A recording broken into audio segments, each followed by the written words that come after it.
So you heard people talk about short-term rentals, mid-term rentals, long-term rentals. How do you know which one you should do? In this video, I am going to go over the pros and cons of each of the three different strategies, and hopefully you can decide which one is the best for your property. So regardless of whether you are buying a property to do one of the three, or you already have a property and you're trying to figure out what you should do with it, this will help you in all of that. My name is Yiwei, and I own and manage 27 short-term rentals here in Cincinnati, Ohio. I also own 3 long-term rentals that I acquired through some creative financing a few years ago. So I kind of have a good feel of what it's like dealing with long-term tenants versus short-term guests.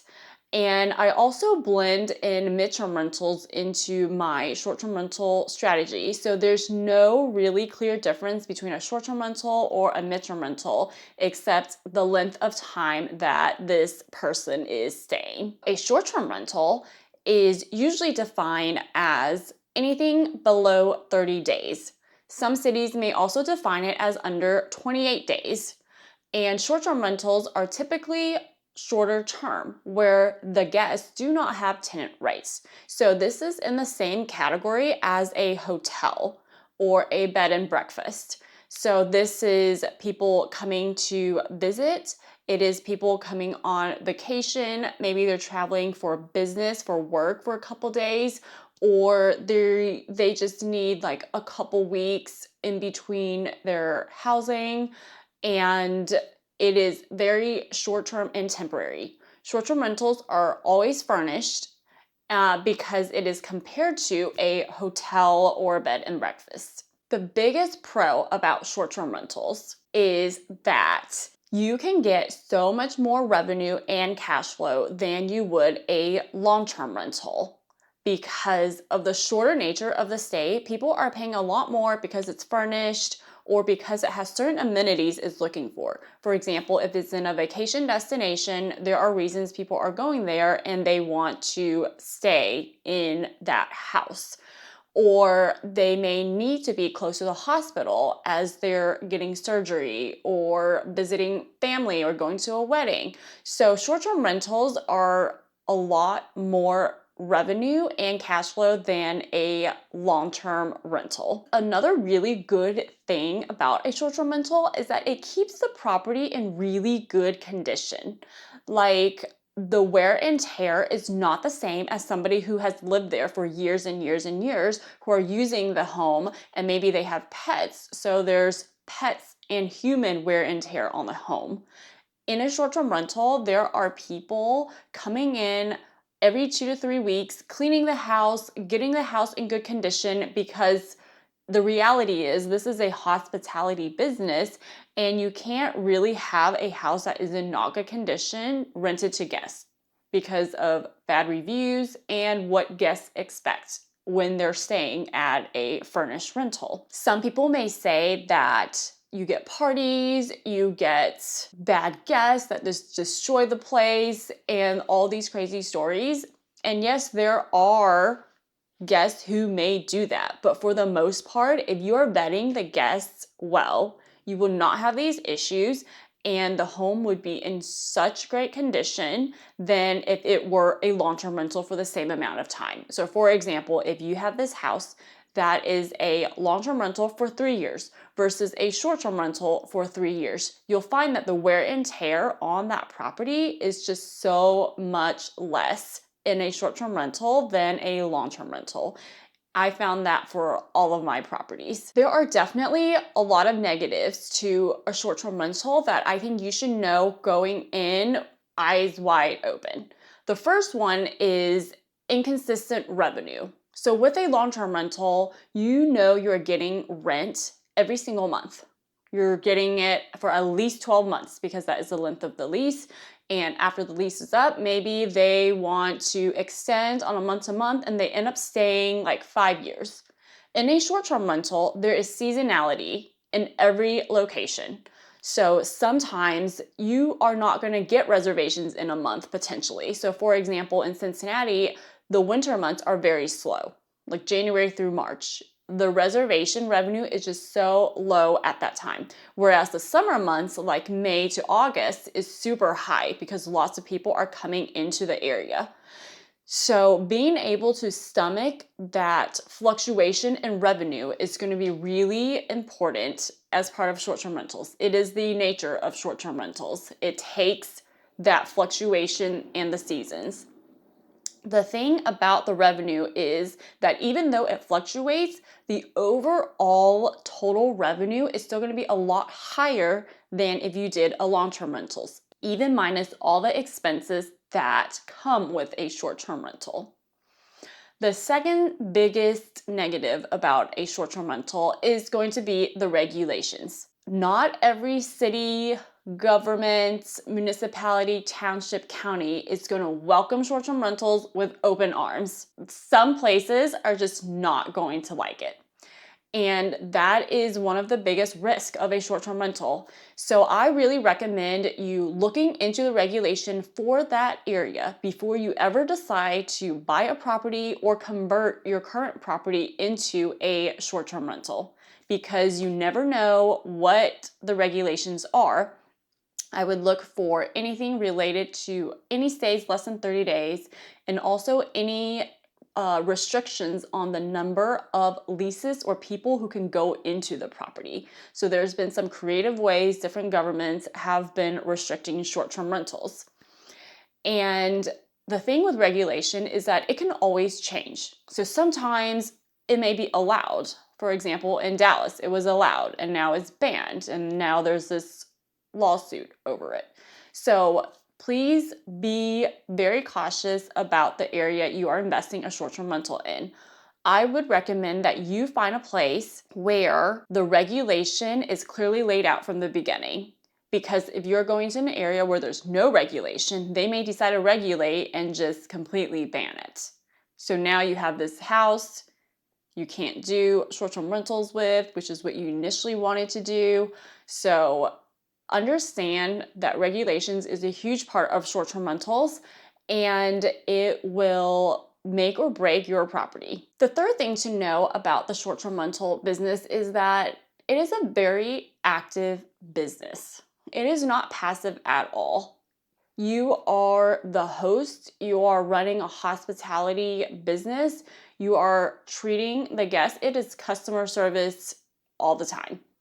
And if that's something you do not like doing, unless you hire a really good property manager who will make it passive to you, but if you plan on doing it yourself and you don't like customer service or hospitality related type of work, then short-term rentals may not be the best for you, because sometimes you're gonna have to deal with guests who are unfair, deal with guests who are unreasonable, and at the end of the day, you're going to have to do what is right for your business and for your guests and yourself. So sometimes there are hard decisions to make in terms of that. The other thing about being active is that you have turnovers 2 to 3 times a week if it's really, really short term. Whereas a long-term rental, you are maybe turning over a place once a year, or once every 3 years, or maybe once every 5 years, or maybe you have tenants in there for such a long time you've never turned it over since you bought the house. So that is a huge difference, because with the turnovers are going to come minor maintenance, restocking, inventory consumables. I mean, there are so much more active things needed to turn over the place and keep the house, reset the house to the same condition it was before the guests checked in. On this topic of renovating your property to be a great short-term rental, the other thing to know about short-term rentals is that you have a much higher upfront investment cost. So outside of the amount to purchase this property, you may have to invest additional money to renovate it, to get it up to the standards of a short-term rental, and you will have all the furniture, linen, kitchen, everything to furnish this house so somebody can stay in there. And that amount of dollar is not a small amount if you do it right. So being able to budget that in advance and know that the purchase price isn't just the down payment and the closing costs. the investment to make it a short-term rental is going to be all of the purchase price and closing costs, plus everything to furnish it. If you're hiring a designer or having somebody come help you put the furniture together, that's going to be additional costs. And then also any renovations that is required for this property to be an amazing short-term rental. Related to that topic, short-term rentals is also going to require a lot more investment up front.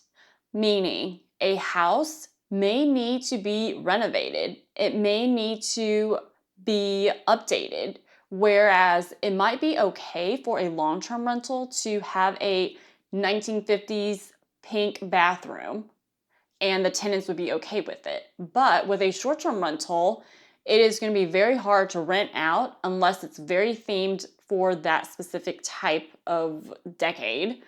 But it's going to be very hard to rent out a property when there are so many other properties on the market that are very updated, new construction, modern, and super themed. So being able to stand out among so many listings and just thinking that you can put a property that was a long-term rental and just list it on Airbnb as a short-term rental does not work anymore. So back in the day when short-term rentals was doing super, super well and there was so much demand for short-term rentals, like anybody could just put anything on Airbnb and it would rent out. It does not work like that anymore. There has been a shift in short-term rentals. The supply to demand ratio of short-term rentals have changed. When COVID started, there were so much demand for short-term rentals because nobody wanted to stay in hotels and people were traveling with families. There were just so many people wanted to be in an Airbnb, a short-term rental, and the supply wasn't there. So people in 2021 had huge revenue rates. Now the supply have caught up with demand, and as travel went back to normal, there are people staying in hotels again. So the demand is good for short-term rentals, but the supply has overtaken the demand. So now you see short-term rentals everywhere, especially investors who are also thinking that all I have to do is put my property on Airbnb and I'm just going to automatically make a lot of money. That has increased the supply so much that you have to have a great short-term rental to be profitable. So no longer can you just throw anything on Airbnb and expect to make a lot of money. So that is something to take into consideration, because if you are committed to doing short-term rentals, you must be willing to put in that investment up front. And that gets to my next point, which is it's a lot more money and investment up front to do a short-term rental because you have to furnish it and you also have additional costs that you may not think of. For example, landscaping or pest control. Your insurance is going to be higher as a short-term rental, and all the preventative maintenance inside. Whereas a long-term rental, you may not have to do some of the things that you now have to do, like paying for utilities and paying for Wi-Fi. It is just a lot more cost to make it a good short-term rental, but also just operating a short-term rental. If you are committed to doing short-term rentals, then take the amount of money it takes to renovate the house, to bring it into more stylish, modern look than what it would be if it were a long-term tenant. So a long-term tenant may be okay with how the house looks right now, but as a short-term rental, it may not cut it. So there is a lot more higher upfront cost for a property to be a short-term rental on top of the operating costs of utilities, cutting grass, pest control. It is a very active business. So if you're planning on managing it yourself, know that it is nothing like a long-term rental if you're used to a long-term rental, because you have turnovers every few days. It's not even every month or every 2 months. It is like multiple times a week. And if you're used to turning over tenants maybe once a year, every 2 to 3 years, like this is going to be a big shock to you of how much work is involved. You're basically managing operations in hospitality business. Unless you have a property manager, it is going to be very active. And that is going to be the biggest negatives of doing a short-term rental. A midterm rental is often defined as stays that are greater than 30 days, but not as long as 12 months. So it's kind of like a middle ground. It's typically 1 month, 3 months, 6 months, 8 months. I've had midterm stays, well, I'm calling it midterm stay, up to 10 to 11 months. A midterm rental, you can get the profit of a short-term rental if it's priced correctly, but you also get the wear and tear of the long-term rental. So it has its pros and cons, and I have this love-hate relationship with it because it's so easy logistically. You don't have to worry about this home for 4 months or 6 months, and people are not going to basically not pay and default, and you have to evict them because they really want to move into their home, or they are trying to find a permanent home, or they want to go back home. So you don't really have to worry about the eviction thing, but the wear and tear is just so much more. With midterm stays, like usually they want to bring their pets. And when people are traveling for like 3 months, 6 months, they're not going to leave their pets on a kennel. They're not really going to leave their pets at home. They're going to bring the pets with them. And that added pet to your house is just a lot more wear and tear on your property. One negative of the midterm rental is that you may also not be 100% occupied like the long-term rentals. You have people who may book in between. So you may have like 2-week gap or 3-week gap or a month gap as you're transitioning between guests. So just keep that in mind. And typically the rates are lower. So if you're doing midterm only and you want to keep your home booked as much as possible, the rates aren't really going to be as high as a short-term rental rate. And the reason I say that it's totally possible to have very profitable rates just as good as short-term rental is when you do a blend of a short-term rental and a midterm rental. And that's what we do here in Cincinnati, that we have people who come and do shorter stays. And then when there are midterm stays, we take them as well if we price it correctly. So we always do a blend depending on what is available. And I always say it doesn't really matter how long they're staying as long as they're willing to pay the price for this house. So I would say a midterm rental strategy would be best for you if you want less logistical work and are okay with lower rates to keep your house booked. So you may only need cleaners 4 to 5 times a year versus 3 times a week. So it is a lot less work. You have to be willing to take a lower rate to stay more occupied. And that could be totally fine. It is a very good strategy to do if that is what you want to do.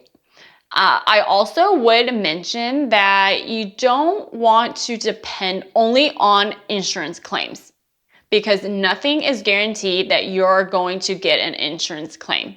So there has to be more strategies and more ways for you to find guests to stay midterm than waiting for an insurance claim. So that is one of the hardest things about a midterm rental, is finding your guests and finding people who are coming to the area and willing to stay that long periods of time. A long-term rental is best for you and your property if you just don't want to put much money into it and you want to rent it as is. There will always be long-term tenants who are willing to stay in a house, and they may not care so much about the color of the floor, the color of the walls, the color of the bathroom, because you're looking for something that they may be willing to paint or do to make it their own house. but that is totally different for a short-term rental. So if you don't want to put much money into it and you don't want to spend the upfront cost, I would say a short-term rental is not the best fit for you, and keep your property as a long-term rental. For a long-term rental, people can rent in like any location. But as a short-term rental, people are very particular about where this property is, because if they're coming to visit, they're not familiar with the city. They're not familiar with the area. So they want something that is close to where they want to be. Or if they're going to be in the suburbs with a lot bigger space, a lot more yard, for example, then they want it to be a very, what they will call a safe neighborhood. They want to be able to feel safe wherever they're going. So if there are houses next to your property that need work, or houses that are falling apart, that is not going to do the best in terms of location. So for all of these strategies, I would not recommend that you do a rehab if you are out of state. So if you're trying to buy a home, a property somewhere where it's not close to you at all, that you cannot drive to and supervise a rehab, then I would not recommend it. Oftentimes, the rehabs get over budget or the work isn't good. And for a short-term rental, the quality of work has to be impeccable, because guests are going to be so much pickier than a long-term tenant. So if you are rehabbing a turnover for a long-term rental and the grat lines aren't straight or things are crooked, the tenants may not care so much. But in a short-term rental where people are willing to pay multiple thousands of dollars a month or thousands of dollars a week to stay at this place, it needs to meet their standards. So I do not recommend doing any rehabs if you don't have any contractors or any contacts in the area who can run that for you, because it's just putting money in and you might have to just tear it out and do it again. And that's just a waste of money. So no need to do that kind of stuff. After going through the different strategies, let me know if you have any more questions in the comments below, and I'll see you in the next video.